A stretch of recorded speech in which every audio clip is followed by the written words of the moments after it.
Dans la Parashat Vayechi, il nous parle de la manière dont Yaakov a été enterré en Eretz Israël. Bien que Yaakov soit niftar, soit parti de ce monde alors qu'il était en Égypte, il a tenu à tout prix à être enterré en Eretz Israël. Comme c'est enseigné dans tous les livres, la terre d'Eretz Israël a une sainteté et les autres peuples, les autres terres du monde entier, on appelle Toumat Eretz Israël, ont une impureté. Et c'est pour ça que Yaakov a fait jurer son fils qu'il l'enterrerait uniquement qu'en Eretz Israël, à Hebron, dans la Me'arat HaMachpelah, dans le caveau des patriarches, comme on va le voir.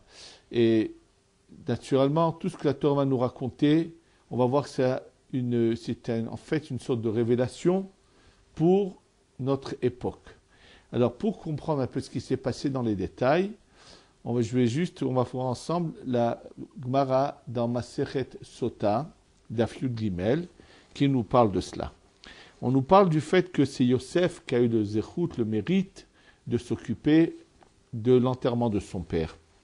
Et là, on voit que il a été accompagné par les serviteurs de Pharaon, et il est dit que lorsqu'ils sont arrivés à un certain endroit pour enterrer leur père, il est dit qu'ils ont été entourés par ils sont arrivés Vayevu ad Goren ha'atad.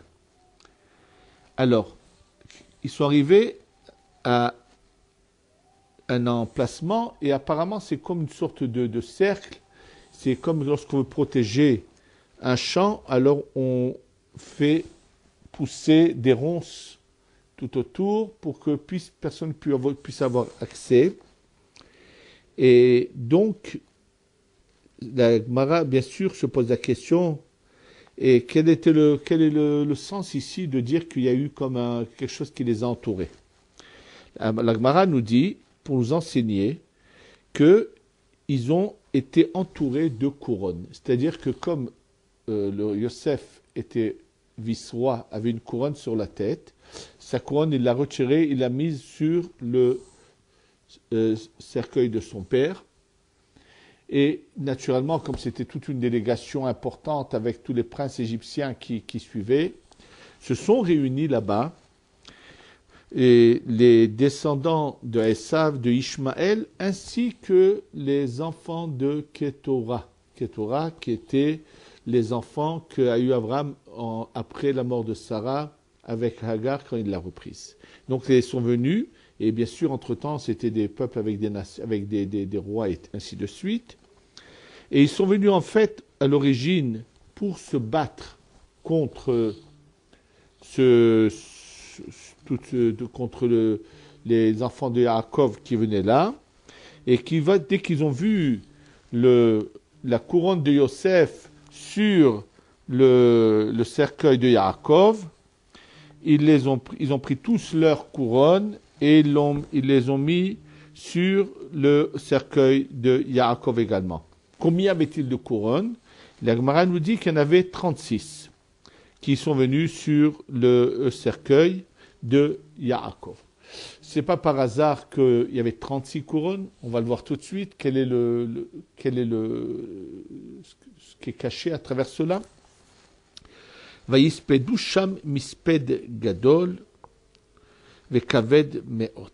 Et il y a eu un éloge funèbre très important. Parce que tout d'un coup, tout le monde a compris que finalement, celui qui a eu le seul qui a eu le pouvoir d'arrêter la famine après 2 ans, bien que le décret était que ce serait 7 ans, c'est Yaakov en arrivant en Égypte. Il a stoppé la famine. Tout le monde savait qu'il y a la grandeur de Yaakov. Et donc, ils sont arrivés à l'entrée du caveau des patriarches, donc à Hebron. Et là, que se passe-t-il? Esav, le frère de Yaakov, vient et veut le stopper.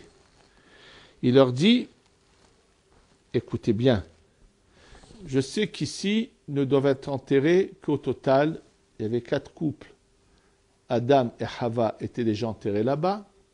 C'est d'ailleurs la raison pour laquelle Abraham a choisi cette région, cet endroit-là, cette caverne-là pour enterrer Sarah. Ensuite, donc, Abraham et Sarah ont été enterrés là-bas. Ensuite, Yitzhak et Rivka. Et Esav, il a dit, bien sûr, lui doit être enterré là-bas. Alors, et puisque Yaakov a mis Léa déjà là-bas, la deuxième place qui reste est pour lui Esav. Alors, bien sûr, les enfants de Yaakov lui ont répondu, ils lui ont dit, notre père savait qui tu étais, savait que malheureusement, Esav est le symbole du mensonge, de la tromperie, de transformer, de dire sur les ténèbres c'est de la lumière c'est des ténèbres, de dire que ce qui est blanc est noir est blanc, et ainsi de suite.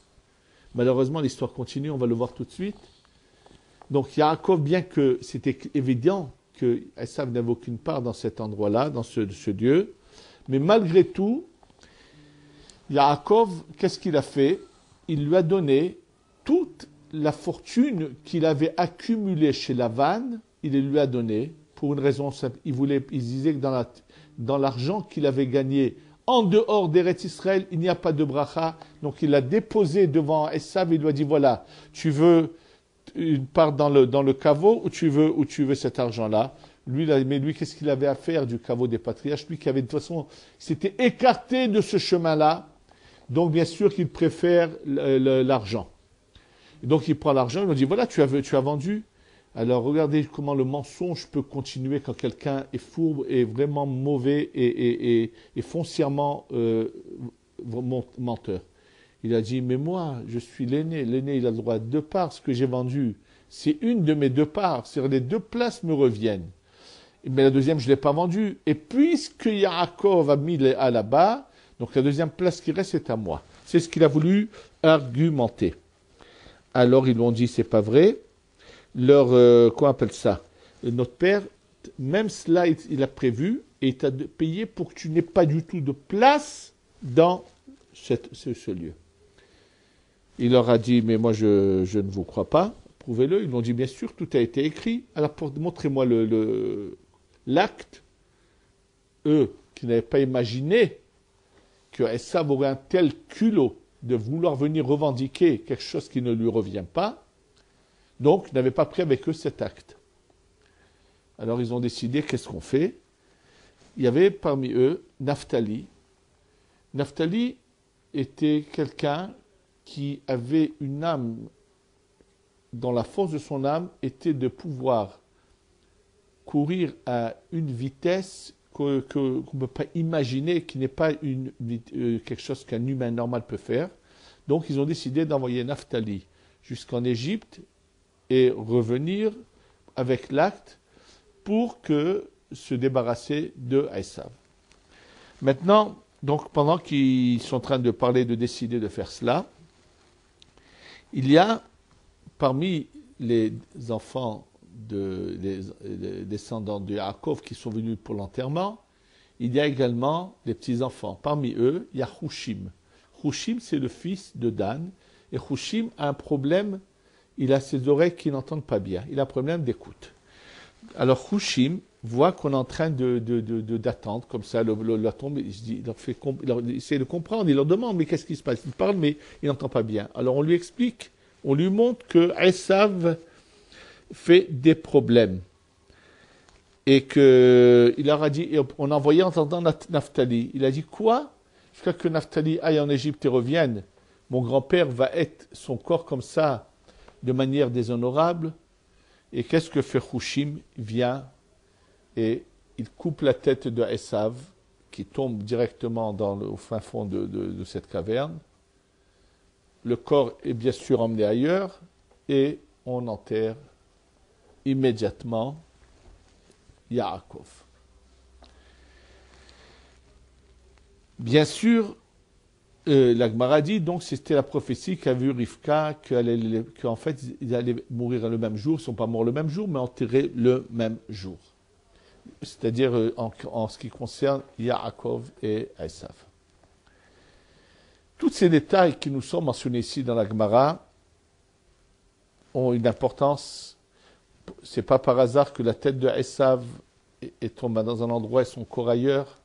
C'est vraiment le symbole déjà de ce que représentent ceux qui ne vont pas dans le chemin de la Torah. Ils peuvent être de grands intellectuels, de grands érudits, avoir une grande culture, mais dans leur action, peuvent être comme des animaux. Et donc, c'est ça l'image. La tête est d'un côté, le corps est de l'autre. Il n'y a pas de lien qui les unit. Mais il y a aussi un autre message. L'enterrement de Yaakov, il leur dit comment ils allaient se mettre autour de son cercueil, comment devaient-ils prendre son cercueil et l'emmener. Il leur donne à l'avance un ordre précis, qui sont les tribus qui seront devant, qui sont ceux qui seront derrière, qui vont être ceux qui sont sur les deux côtés. Et d'ailleurs, c'est dans cet ordre-là qu'ensuite, le peuple d'Israël, quand il sort d'Égypte, et qu'ils vont aller à travers le désert, à chaque fois qu'ils ils sont en route, ils se disposent de cette manière-là, dans l'ordre dans lequel Yaakov les a disposés. Et d'ailleurs, comme on le verra dans notre cours, avant de mourir, Yaakov veut leur révéler ce qui va se passer jusqu'à la fin des temps. C'est ce qu'on verra Be'ezrat Hashem dans notre cours, cette révélation. Et quel est le remède qu'il leur donne pour arriver à cette délivrance totale. Mais le retour de son corps vers Hebron, vers Marat Machpelah, est le symbole du retour du peuple d'Israël vers sa terre. Et vraiment, ce qu'on le voit ici, on est en train de le vivre. Lorsque le peuple d'Israël revient vers sa terre, les premiers qui ont eu du mal à vouloir avaler cela, quand il y a eu l'indépendance de l'État d'Israël, ceux qui ont eu le plus de mal à l'avaler en 1948, c'était le Vatican. Pourquoi ça dérangeait tellement le Vatican? Et pendant un grand nombre d'années, ils n'avaient aucune relation avec l'Israël, n'ont pas voulu reconnaître l'Israël, parce que, étant donné que malheureusement, dans les écrits qu'ont écrit les élèves de ce juif qui était non pas moins qu'un bâtard, l'acrobate, le suspendu, celui qui a créé cette religion qu'on appelle le christianisme, qui était malheureusement qu'un renégat, un juif qui avait une tête pourrie et qui avait été repoussé par son rave pour avoir mis ses yeux sur une femme mariée. Il était autre que Immarchemo Vezichro, celui que nous maudissons pour tout le mal qu'il a causé au peuple juif à travers toutes les générations, les persécutions dont il a été la cause. Et donc, ceux qui ont suivi ce chemin de mensonge avaient écrit que pourquoi le peuple d'Israël était puni, était en exil, c'est parce qu'ils n'avaient pas voulu suivre son chemin. Et s'ils avaient suivi son chemin, ils n'auraient pas été exilés de la terre d'Eretz Israël. Donc, c'est ça ce qu'il... Or, tout d'un coup, voilà que le peuple d'Israël revient sur sa terre, et là, ça dérange terriblement le Vatican. D'ailleurs, m'a raconté un converti qui est de Normandie, m'a expliqué pourquoi il a fait sa conversion.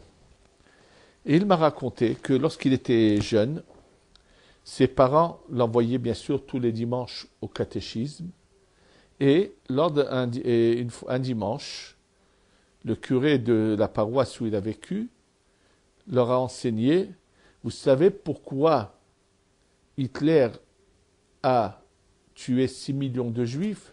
C'est parce qu'ils n'ont pas voulu suivre le chemin du Christ et marcher via Bezichro Amen. C'est pour cette raison-là.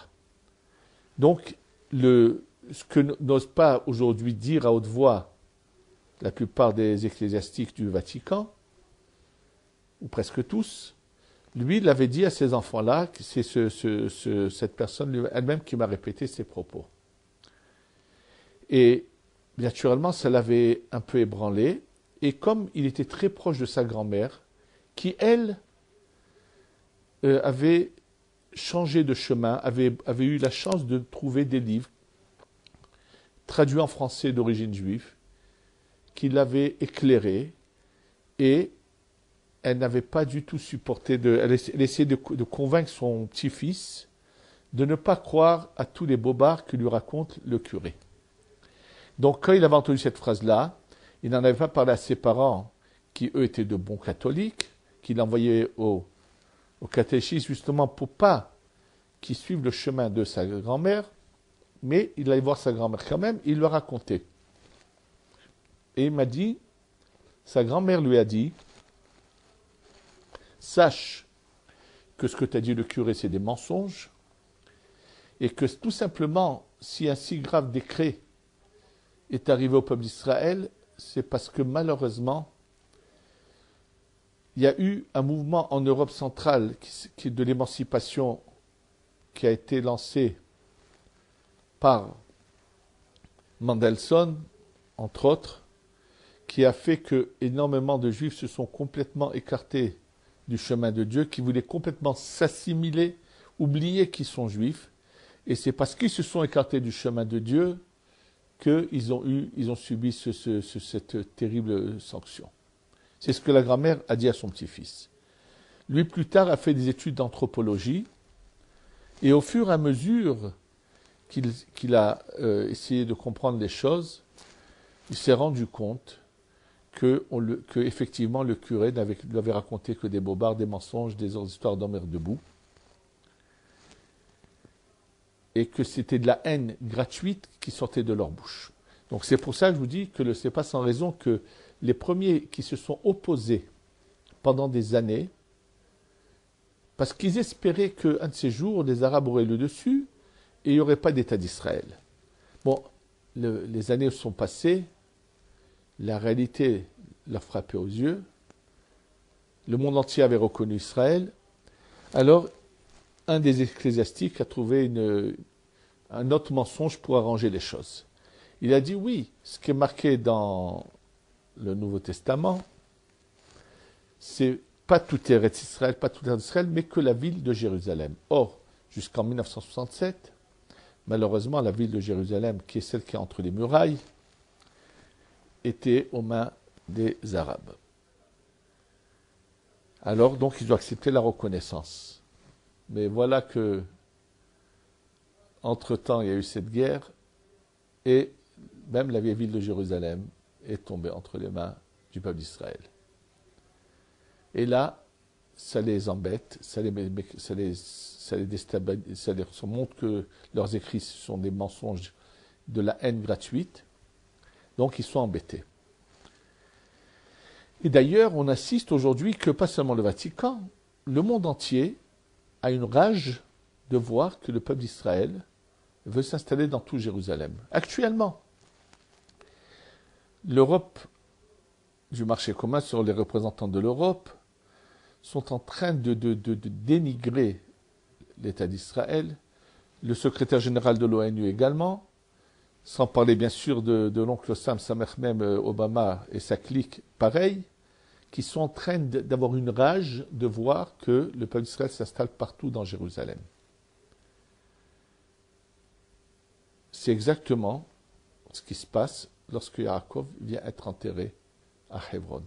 Ils veulent tous sortir en guerre contre nous. Je ne comprends pas pourquoi ils sont en train de venir essayer d'une histoire qui est connue, qui est mentionnée. L'histoire est là, présente. La terre d'Eretz Israël appartient au peuple d'Eretz Israël. C'est des passagers qui se sont installés ici et qui devraient aller repartir dans leur pays. Pourquoi ces représentants de l'Europe, ou bien le secrétaire général de l'ONU, M. Obama et toute sa clique, ne cherchent pas à défendre les Tibétains pour que le Tibet obtienne son indépendance de la Chine? Tout le monde sait que le Tibet est un pays à part, qui est sous domination chinoise, mais personne n'ose venir défendre leur cause. faut pas se mettre à dos les Chinois. Pourquoi on ne défend pas toutes ces républiques qui sont sous domination de la Russie? Pourquoi, lorsque les Basques veulent leur indépendance, même la France aide l'Espagne à les combattre, et personne pense à dire, mais attendez, les Basques, c'est une race à part, ce ne sont pas des Espagnols, ils veulent leur indépendance. Pourquoi, lorsque la Corse a voulu son indépendance, la France n'a jamais même pensé à leur donner? Et personne au monde n'a osé dire à la France, mais attendez, les Corses ne sont pas l'origine des Français, ils veulent leur indépendance, donnez-leur leur indépendance. Et on pourrait en citer encore beaucoup. Pareil avec le Kurdistan. Qui pourrait dire aujourd'hui, mais attendez, le Kurdistan, c'est un pays séparé, qui n'appartient ni à la Turquie, ni à l'Irak, ni à la Syrie. Tous les pays qui sont autour, qui ont pris un morceau du Kurdistan, qui devraient lui rendre et laisser les Kurdes avoir leur indépendance. Non, personne n'en parle.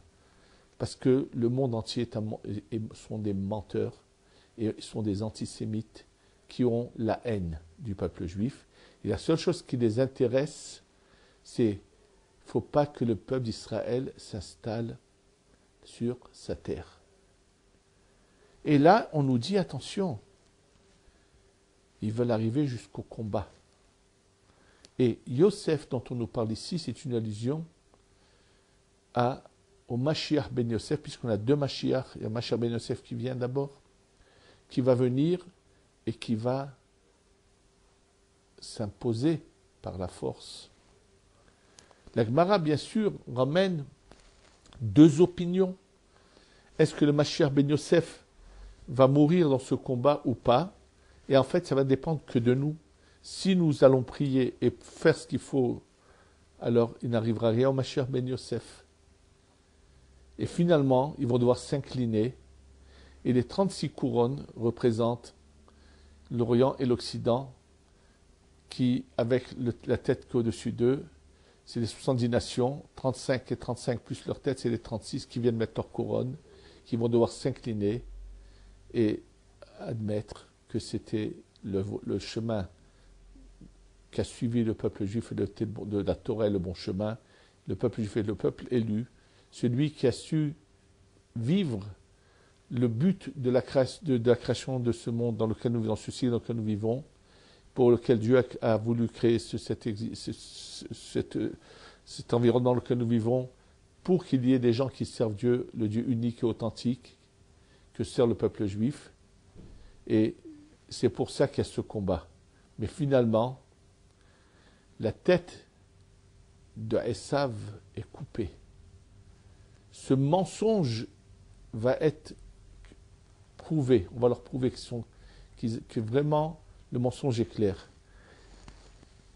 Quand je pense que le monde entier accepte aujourd'hui, que le Vatican n'a même pas le courage de condamner son clergé, tous ces hommes qui représentent soi-disant leur religion, qui représentent soi-disant Dieu, qui sont complètement à côté. À l'origine, ils ne devaient pas se marier parce que c'est un acte bestial. Le faire avec une femme, c'est bestial, mais le faire avec des enfants ou des hommes, c'est tout à fait correct. Sans parler de ce chiffre impressionnant de pédophiles, mais eux-mêmes reconnaissent aux États-Unis plus de 50% des curés fréquentent des clubs d'homosexuels. Et bien sûr, le pape et tout son entourage préfèrent se taire. De la même manière que Pie XII n'a rien fait pour condamner Hitler et le carnage qu'il a fait, et cet holocauste qu'il a fait. Pourquoi? Parce qu'ils vivent dans le mensonge. Et chaque semaine, en relisant ces passages de la Torah de la Bible où il y a tous ces messages, on doit constamment crier la vérité. C'est sûr qu'on en est convaincu, mais pour pas que cette influence néfaste du mensonge ne nous touche, nous fasse du mal. Et c'est pour ça qu'en relisant cela, on doit à chaque instant se rapprocher de Dieu, vivre dans cette lumière divine authentique de la Torah pour arriver à notre but, d'être de vrais enfants d'Hachem, comme il nous considère comme ses enfants, et que nous puissions enfin voir la Géoula Shema, la délivrance totale, et je souhaite que tout le peuple d'Israël revienne bientôt sur sa terre, s'installe, qu'on ait le troisième temple et qu'on serve chez Hachem, Dieu comme il le désire, comme il le veut, dans le droit chemin, dans le chemin vraiment de la Torah. Amen, ve Amen. Amen.